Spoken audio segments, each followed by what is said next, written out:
नमस्कार, इन खबर में आपका स्वागत है। पिछले 6 महीने से देश के किसान दिल्ली के बॉर्डर पर बैठे हुए हैं। मांग है 3 कृषि कानूनों को वापस लिया जाए क्योंकि ये काले हैं और एमएसपी गारंटी कानून लाया जाए ताकि जो बदहाल किसान हैं उनकी आर्थिक स्थिति ठीक हो सके। आज के डेट में कृषि जो है फायदे का सौदा नहीं रह गई है, इसलिए किसान बदहाल है। सरकार है कि ध्यान देती नहीं। जो 1.5 गुना उसने कीमत उपज का दिया, वो जो है फार्मूला जो लगाया वो A2 का लगा दिया, जबकि कायदे से C2 का लगना चाहिए था। तो किसान जाए तो कहाँ जाए। किसानी का निजीकरण करने की कोशिश की जा रही है। इन्हीं सब मांगों को लेकर के किसान 6 महीने से अधिक समय से धरने पर बैठे हुए हैं और केंद्र सरकार टस से मस नहीं हो रही है। कह रही है कि जो तीनों कृषि कानून है वो किसानों के फायदे के लिए है।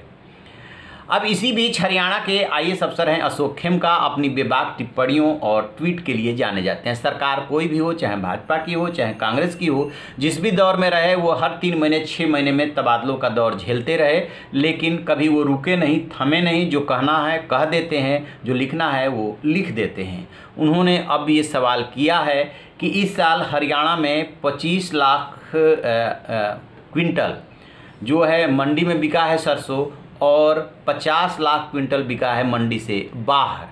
फिर उन्होंने सवाल उठाया है कि ये सूरजमुखी और सरसों की जो कीमत मिली है किसानों को वो बहुत अच्छी मिली है मंडी के बाहर। फिर तीनों कानून काले कैसे।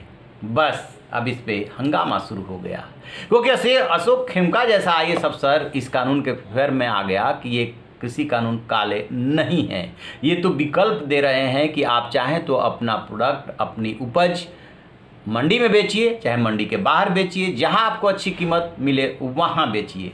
जैसे उन्होंने ये ट्वीट किया, जो कृषि एक्सपर्ट हैं देवेंद्र शर्मा वो सामने आए। उन्होंने भी ट्वीट किया कि यही तो लोग गलती कर जाते हैं समझने में। दरअसल सरसों और सूरजमुखी की जो अच्छी कीमत इस बार मिली है वो अंतर्राष्ट्रीय वजहों से मिली है, क्योंकि उसकी डिमांड है इसलिए मिली है, न कि नए कृषि कानूनों की वजह से मिली है।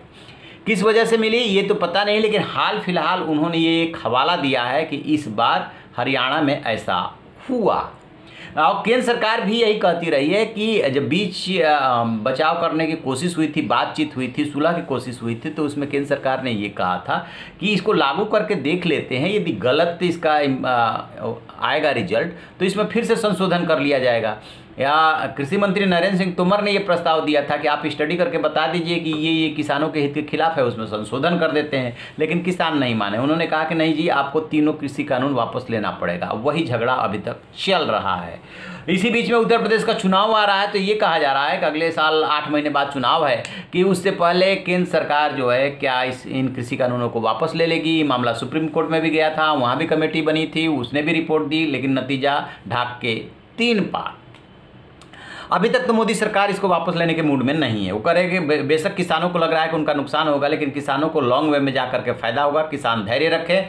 और हमने ही जो है 1.5 गुना कीमत दिया था किसानों को। हमें किसानों के हितों की चिंता है। बहरहाल कितनी चिंता है ये तो दिख ही रहा है। जब किसान ही नहीं मान रहे हैं तो कुछ न कुछ तो उनकी ऐसी शिकायतें हैं जिसकी वजह से वो नहीं मान रहे हैं, या समस्याएँ हैं जो इस तरीके से बदहाल है। अब देखते हैं कि अशोक खेमका के ट्वीट के बाद इस पर क्या राजनीति होती है। इस पर हमारी नज़र रहेगी। जैसे कोई अपडेट मिलेगा आपसे साझा करेंगे। आप रहिए बेखबर, देखते रहिए इन खबर। Thank you.